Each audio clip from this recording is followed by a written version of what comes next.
Greetings and welcome to NEI Global's House Biz podcast. I'm your host, Gary Marsh. Today's guest is Todd Hubbard with NEI Robert Lynn in the Fort Worth office. Welcome, Todd. Thank you for having me, Gary. You bet. And I should mention Todd's an SIOR. We always put those designations immediately following a person's name in writing, and we will talk about SIOR later in the podcast, but that's good to know. So let's just jump right in. Todd, you're one of the top 10 producers for 2022 with NEI Global. Congratulations on that note. And for listeners, we should note with some 5,000 agents worldwide, this is a heck of an accomplishment. So congratulations. Thank you so much. We'll get into your special sauce later also. But first, let's just talk about your business. You're a player coach. You're obviously a broker. But you're also the managing principal in the NEI Robert Lynn Fort Worth office. So kind of tell me how you balance your time between managing and producing. And I know it's not a 40-hour week for you based on that. Now, that is the trick for sure. So, really it's all about time management because it is the way our company is set up. Other than George Dutter, who I think we'll talk about in a minute, but everyone is a player coach. And I've had the opportunity to open our Fort Worth office many years ago, and we've grown it. And, I also do a lot of business. So it's just really the big thing is management of time. And you're right, there are no 40-hour weeks and you can never escape it. So those are the things that happen when you do this, but I love it because it gives me opportunity to train young agents, manage our existing agents, and also talk strategy about company and helping to grow our firm. So it's been fun for me to wear both hats for sure.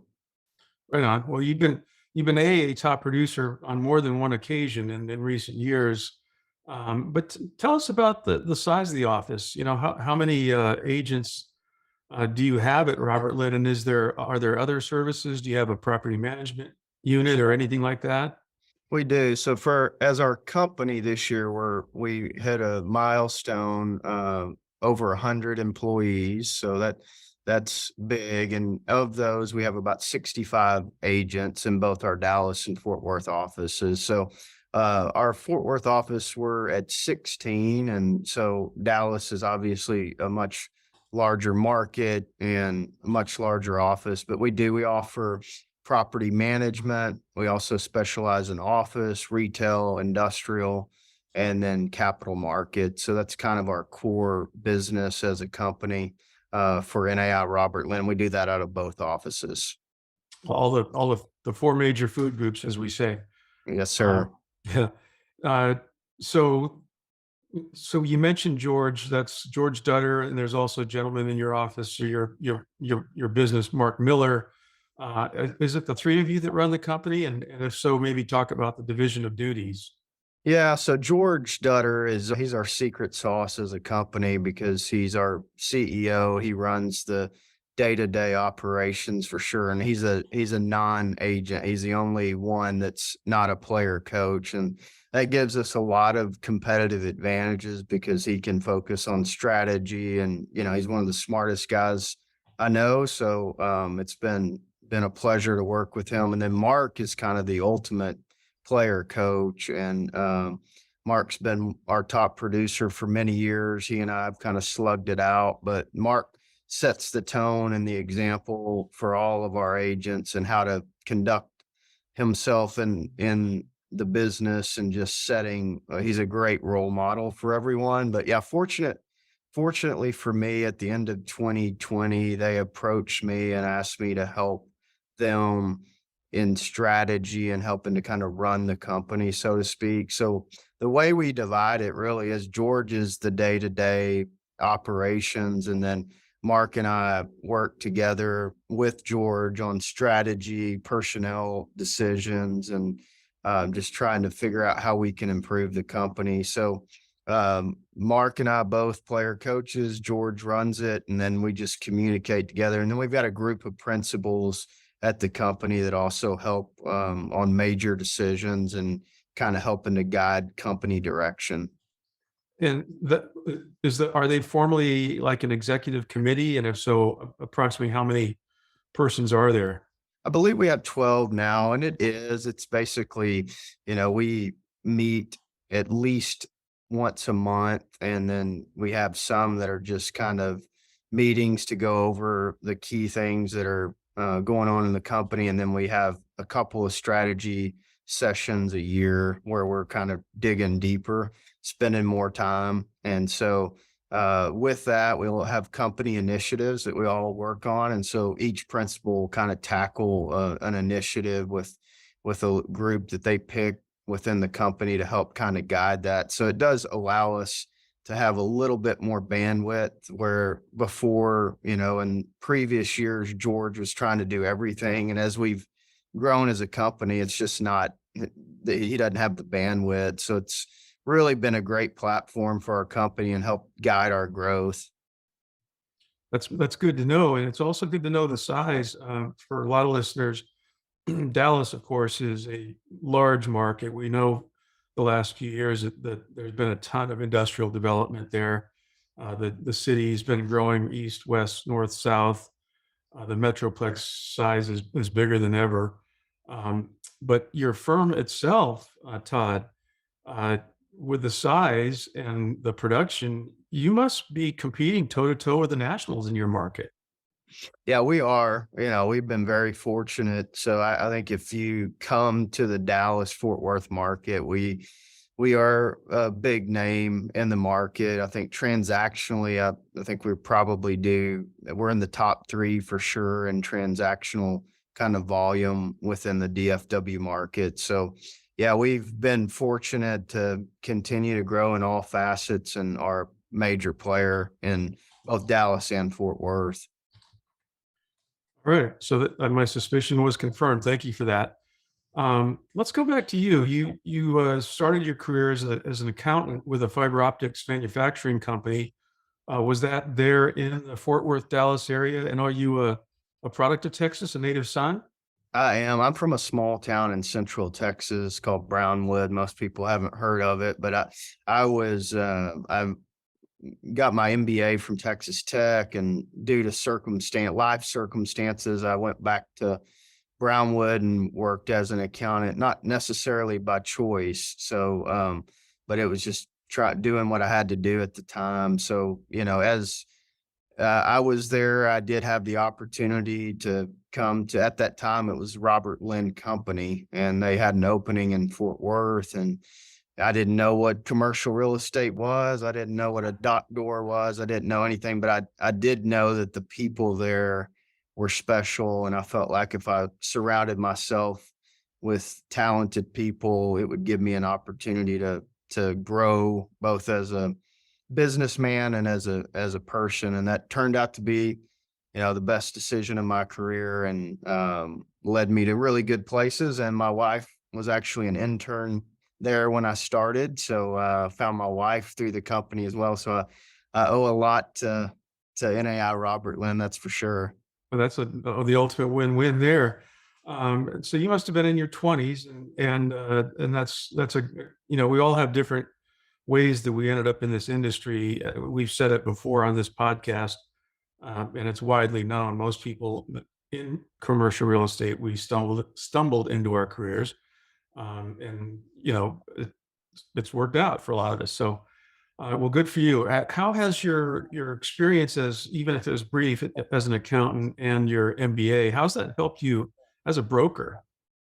I think it's more than anything, just, our being a broker is not brain surgery, as you know, but there are, when you get into detailed deal specifics, having that background and being able to really understand the economics and the math and just trying to put everything together. It has been very valuable to have that knowledge. And I think it gives me an advantage in some capacities, just because I can dig pretty deep and really understand financials. And I think that's very core to our business. And I tell, our young agents that, hey, take CCIM classes, or that it's so fundamental if you want to elevate your career, to really be able to sit down and talk to CFOs and help them understand that you kind of know what you're talking about. And I think that just adds value and it adds trust when you're working with larger tenants and companies across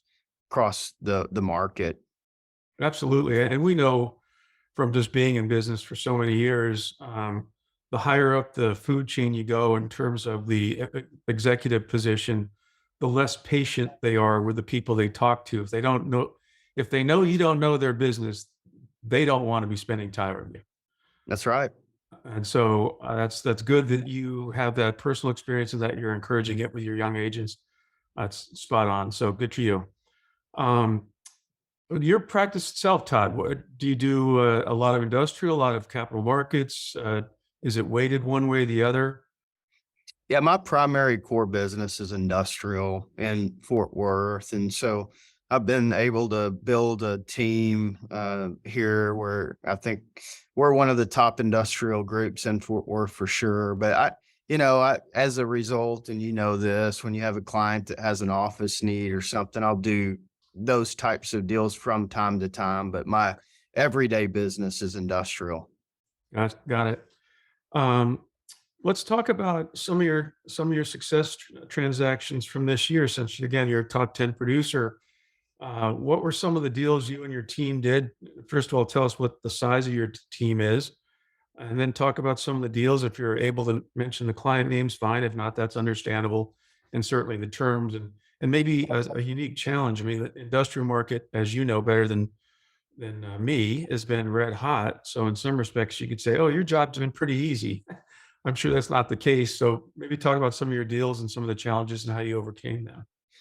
Yeah, so I have a 4-person team, and this year we do a lot of transactions, I would say. So we're high volume. We did this year, 2022 year to date, our 4-person teams done about 240 transactions. So we've done a lot of deals, but we've had a few that I can kind of highlight. I think speak to the market a lot. And one particular deal is a Sylvania Industrial Park. It was an old 980,000 square foot metal building facility with crane served. And what the buyer came in, acquired it, and we've really been able to add value by taking a really good core location, good product that was poorly managed, and take that and really revive it. So it's been rewarding because it is in the center part of the city. And this year, I think we've done 8 deals in that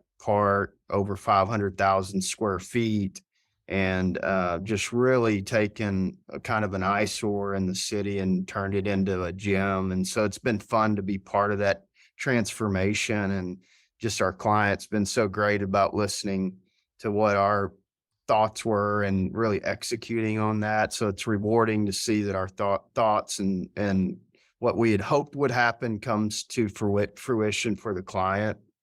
So that was a fun one. And then we had a couple of project listings where, we were able to get those deals pre-leased before they broke ground or finalized. They were after they broke ground, but they were before they were shell complete. So we worked with East Group and Brookfield Properties on those, and those were good, just core locations that we were able to get done. And then one other one, I think too, just going to kind of manufacturing, was taking a really, really hot market at Alliance. Alliance is probably the premier industrial park in the country.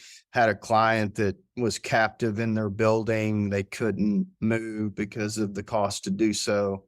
And we're able to go in and help negotiate for them to buy the facility and the adjacent lot so they can expand and really control their own destiny. Those were some of the highlights of the year. We've been blessed and fortunate to do a number of deals, but those are the ones that were kind of most rewarding for our team. Congratulations on those. And it sounds like it's those, they're all each just good old fashioned combinations of creative brokerage and hard work. Yeah, that's right. I mean, some of these deals where, when you can create a deal and then that turns into other deals just by thinking outside the box, those are the most rewarding. So anytime we do that, we do a lot of off market deals as a team, which I think adds a tremendous amount of value in the marketplace, just because we're doing things that aren't on CoStar that anybody could do. We're creating deals based on our knowledge and relationships in the marketplace, and that's what we take a lot of pride in. As you should. Again, you're creating value for your clients too along the way, right? Which is the essence of the business that you're in. That's right. Very good. Well, for listeners that aren't familiar with the Dallas-Fort Worth area, as we said earlier in the podcast, it's a huge market. What are some of the differences between your markets? I mean, obviously Fort Worth's the smaller of the two, and you're what, 40 minutes apart or thereabout on a normal traffic route, due west of Dallas. So what kind of makes your market more unique to Dallas, and how do they interact? It's changed a lot. So there's been a huge evolution as as the markets, both markets have become more institutional. There's been a lot of corporate relocations that I'm sure you guys have seen and read about. They've started to blend more, but there is really a unique kind of culture within each market. Fort Worth's got more of a small town feel, but the Dallas people would tell you that it's a sleepy market, but that's no longer the case. Now, Fort Worth is a very dynamic market. It's now the 12th largest population in the country on its own. And I think it's the second fastest growing city in the country of a population of over 500,000. So, they're both very unique and have their benefits but it's amazing as what we call the Metroplex has grown. It's just become really one big core community. And now, for example, we would have division between the economic development groups where they would compete with one another, and they all banded together a few years ago and said, hey, let's quit competing against one another and let's try to bring industry to DFW. And that's been a game changer. So I think there's a much more cooperative environment between the markets, and it's just really helped create the momentum that we're seeing today with the growth of both Dallas and Fort Worth. All right. So shifting back to your SIR designation, when did you earn the designation? 2009, and it's been great. Just to me, the biggest thing that's helped me in my business with being an SIOR is just really that it gives credibility when you're calling on national decision makers for the more sophisticated real estate groups. It's almost a prerequisite, and so that designation has been very beneficial to me over the years, just with really that credibility that it gives. All right, Todd, this is the part of the podcast I want you to check your modesty at the door for a minute, and then we'll bring it back. What's been your secret sauce as for becoming a top performer? This year was no fluke. Like I said earlier, you've had a number of really good years and recognized as a top producer in the Dallas-Fort Worth market. How do you do it? How do you do it year after year? What drives you? Why do you succeed this way? Yeah, it's ironically, I did a training for our Dallas and Fort Worth brokers in December of this year and kind of went through this exact question. And I think the key for me, I think everything starts and kind of ends with mindset. I think in our business, there's so many every day you win, you lose, you get your teeth kicked in, you feel great. It's just really a bipolar type of industry. So you have to be strong-minded and really just stay neutral with your mindset. If you can't do that, it's a real challenge. So we try to preach that a lot, just trying to keep emotions at a very kind of neutral level and just executing for your clients. And then you get into the keys, which to me are responsiveness. I think that's so critical. I mean, we're in a service-oriented business, and if you're not being responsive, you're failing your clients and customers. And I think that's an easy thing that everyone can control. And then, just going through controlling the deal, being an efficient and effective communicator, adapting your business. One of the things too is just listening and not talking. And I think that's just sales 101. I think people have a tendency to want to go in and talk and talk and talk, and they're missing so many key things that the client's trying to say. So we try to preach, you got to listen and just be quiet. And then, the other things are, you got to have systems in place. When you start doing a high level of transactions, if you don't have a good system, you're going to drown pretty quickly. And then, being a professional at all times. Mark Miller is the best example for our office of just always being a pro, always having good deliverables for the client, dressing right, just being a pro. And I've been so fortunate to learn from him. And then really just being prepared. I always tell everyone, if you don't come in the next day prepared with your tasks for the day, then you've failed yourself. And, those are the things. But I think the biggest thing is just being nice and loving what you do. And I think those are just differentiators that seem so simple, but people miss the boat on it. So I love talking about it. I'm passionate about talking about the things that have helped me along the way. And so many of them seem simple, but people don't execute them. They don't take them seriously. So it's a great thing when you can be around people that help you improve. And if you aren't a sponge and don't soak that up, then you're just failing yourself. So I preach on that often. And luckily we've got a great group of folks that learn from one another.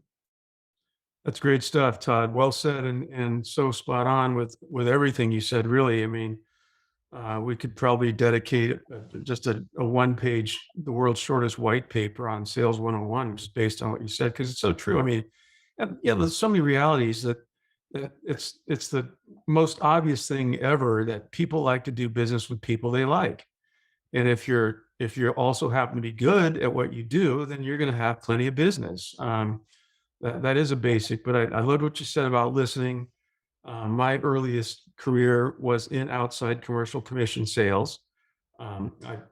This show is not about me, but I do have a degree in journalism. It was later that I fell back to journalism, i.e. the 1990 recession is what killed my commission sales. At that time, that's a tough time.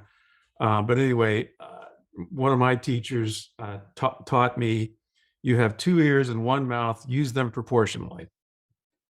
Amen to that. That is truth. And it is amazing how many people don't do that. And then I think the other thing is just understanding that I've said this too before to many of our agents, you are the client experience. And so I always equate it to, if you go out to a restaurant and you can have the best steak they've ever made, but if your waiter gives you poor service, you get into the car, you're not talking about how great that steak is, you're talking about how bad the service is. And I think that is what we do. We are service providers, and it's easy for people to forget that.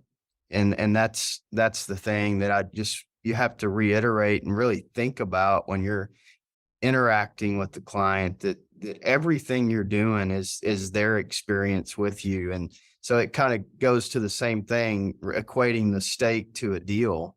You may not negotiate the greatest deal for your client, but if they feel really good about it, then you've won. But some people get so caught up in trying to get the best deal, or that they forget about that interaction and the experience. And I think that's so key and critical to taking the next step in your career, is just understanding that dynamic. Absolutely. And I love it. You just revealed yourself to be a true Texan, as if there was any doubt, because you use steak as the metaphor versus takeout sushi or something like that. Yeah, I would get killed if I'd have done that for sure. We love it. Well, let's talk about the career development piece, especially since I now know that you have a team and you do hire and train agents. And again, with my background with the SIOR Foundation, which part of our task is to develop the next generation of people in the commercial real estate industry, including some diversity people. I always like to ask this question. If you were to meet a high school senior or a freshman or sophomore in college, a person that hasn't identified a career path, what would you say to him or her about careers in commercial real estate? I would say it's the most challenging, but yet rewarding thing you can do. But I think for me, it's more about the fit. Like, I don't think everyone's meant to do that. It's not for everyone. We do the caliper test for all of our hires just to what I want for any of those is find what you love. And if it happens to be commercial real estate, then do it because you love it, because it's not a career that you just put your foot in the water and see how it feels. You got to dive in head first. I mean, it takes a while to make money. There's a long lead time. And if you go in and do it for a couple of years and then don't stick with it, then you've wasted time. So I think to me, it's like educate yourself on what it is, make sure it's something that you want to do. And if it is, then go talk to as many people as you can and intern. And I always appreciate the hustle of the college student that calls that wants to do an internship. I think that's a great platform to get into the business and understand it. And so we've got a really good intern program here that has been headed up by one of our principals, Michael Newsom. And honestly, if that's such a easy way into the company, because if you come in and work hard, then we're going to want to keep you. And so I think that's a great path for folks to take if it is the business that you want to do. Very well. And I'm glad to hear you do have an internship program. And you're right. That's as an industry, it's not for the faint of heart. It takes a little more commitment than your average career job, especially for a young person. It's a tall ask if you think about it, because we're all pretty immature, when we were 22, 23, 24. So it's a tall ask. It's not for everybody, like you said. Well, let's wrap up with a little crystal balling. The last few years have been crazy, crazy good. If you've been in the game, and I know you and your team have, um, we're in the middle of a dynamic time with interest rates spiking more quickly than they have since the early '80s. Uh, what are you guys seeing? What do you kind of expect for 2023? We're setting our company goal, I think, next week for kind of 2023. And I think the consensus is, our goal is not going to be equivalent to what we've been able to do the last couple of years. I think you have to be realistic and see the writing on the wall. However, I do think that there are plenty of opportunities. I think for Dallas Fort Worth, I think we're a little bit insulated just from population growth. I think as populations grow, it does create demand for warehouse space, retail. We're starting to see especially down here in Texas, and I don't know how it is across the rest of the country, we're starting to see more and more office tenants bringing their people back into the office, which I think has helped us tremendously in our office division this year in 2022. I think we're going to see more of that in 2023. I think companies are starting to see that it's hard to keep a culture together when their workers are not together. And so I think that's going to create an opportunity. But we expect that there are going to be challenges, specifically in the capital markets. We've already seen that. And I think that is going to lead to some challenges that, quite frankly, we haven't seen in a while. So we're optimistic. I think things are going to be fine. Leasing activities continue to be strong. User sale demand is still very, very high. And prices are holding for the most part. Obviously, cap rates are not, but on owner user sales, they're still holding values. So we expect a little bit of a dip next year. And I think the key for us is making sure that that's just a little dip and not something major, which we don't expect. Very well. Well, everyone's talking about it, and I always make the analogy. It's like going 90 miles an hour on an open road, and all of a sudden there's a little traffic, and you're going 60, and it feels like you're crawling. That's a great way to say it. I mean, the reality of what we've all experienced is it was not sustainable. And so you knew that. And I think you just knew at some point things were going to change. And, it's hard for the younger agents because they haven't experienced the tough times. And I think, they're going to have to really buckle down and get back to the fundamentals. And I think we all are. And it gives us an opportunity to reset, get our systems better, and to get your plan in place, because even in a down market, there are tons of opportunities, and you just have to find where those opportunities lie. That's right. Transactions happen in any cycle. It's the flat ones that we all don't like. Exactly. So, well, that really does conclude our main podcast, if you will. So, Todd Hubbard with NEI Robert Lynn, again, thank you for speaking with us. And I always like to provide listeners with a direct line for them to reach you if, in fact, they do want to call you, certainly on a transaction. Make it easy so they don't have to look it up. What's the best number to reach you on, Todd? Cell phone's always best for me, and it's 817-501-2012. 817-501-2012. Yes, sir. All right, right on. Well, Todd Hubbard, thank you again. You bet. Now let's talk about the expansion to Houston.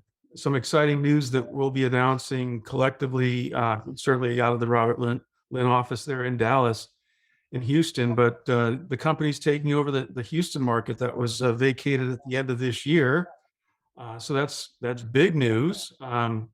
You and your leadership team must be thrilled about that. We are. I mean, if you just kind of look at Texas and see, that you have an opportunity to go into the kind of largest population center in the state that's been growing so fast. We're super excited about the opportunity to go into that market. And we think there's a ton of potential for us to kind of use our platform to really grow in that market quickly and substantially. That's right. Houston's the fourth largest city in America? Yeah, it is. And it's growing tremendously on both north, south, and really on the west side. It's growing greatly. So we're excited about the growth too. Well, especially with the port there, as you've seen news, as everybody has, that some of the West Coast traffic has been being diverted to other ports, East Coast and Gulf ports, and that certainly includes Houston. So cargo traffic is up substantially, which just makes a thriving industrial market a booming one. How will the integration with a Houston location help your Dallas Fort Worth clients and vice versa? I think it's just going to be, there are so many companies that have offices in both markets. And I think just being able to kind of have that seamless ability to communicate is going to be great. And I think really the big thing is just giving clients the opportunity to use our platform that we've been so successful with here in DFW in that market as well. So we're excited both on the leasing and tenant rep side that it's going to be a pretty seamless integration between the three offices. Excellent. And then from a management perspective, Todd, I'm going to guess George has taken the lead as the CEO. Is that correct? That is correct. We did. So what we've done to this point, I think, is the plan. We have a committee of about 7 principals that are working toward really trying to take the lead on finding the right partners in Houston. So we are going to be hiring for leaders in that market. We are not going to be having anyone transplant there from our existing office. So we have that committee that's actively, talking to, the top agents in Houston to try to find the right fit. And I think really for us, it's about culture and also just trying to find culture and production fits. And then also, we do business in a way that we have geographic kind of territories within the market. And so we want to take that same kind of principled approach toward territorial market knowledge and apply it there. So we need to find the right leaders that are on board with that program. That's a good plan. Well, I will attest to the integrity of the plan. You know this as well or better than me since you do it. But when I first started consulting after leaving the media, I worked for a company in Silicon Valley. I won't name them, but they were a private company at the time. They've rolled up into one of the nationals, but this was Silicon Valley, and they carved out the county into 13 submarkets, and they had 2 or 3 people per submarket, and that's why they were number one in Silicon Valley, because they had truly boots on the ground experts in each submarket, and whereas other companies were just kind of going all over the place. So it's an effective way to run a business. So congratulations, you guys are doing it. Yeah. Yeah. So we want that same approach there. So I think that George will still be the ultimate CEO of both the 3 offices. I think Mark Miller and I will probably make, routine visits down to Houston to kind of help with whoever we end up partnering with, to lead that office. And we'll work with them to help kind of keep the culture in place. I think that's one of our challenges is, it is a pretty decent geographic distance. So you have to try to figure out, mechanisms to try to take that culture and keep it cohesive with what we've established in Dallas and Fort Worth. And I think most of that's going to come down to finding the right partners there, but we're excited about it. I think it's a very logical step for our company. And I think it's a good opportunity for us to kind of build ourselves within the NAI network. And, we're excited to get going on it in 2023. Well, again, congratulations on that move. And yes, speaking with NEI Global, the CEO Jay Olshansky, he and I were talking about this move, and it's testament to the strength and value of NEI Global as a platform that you want to expand within your own state, because you've obviously seen some value in Dallas and Fort Worth. So I think it's a healthy thing for everybody. Well, Todd Hubbard, again, thank you for speaking with us. This has been a great podcast, and have a happy new year. Gary, thanks, man. You appreciate you very much. You bet.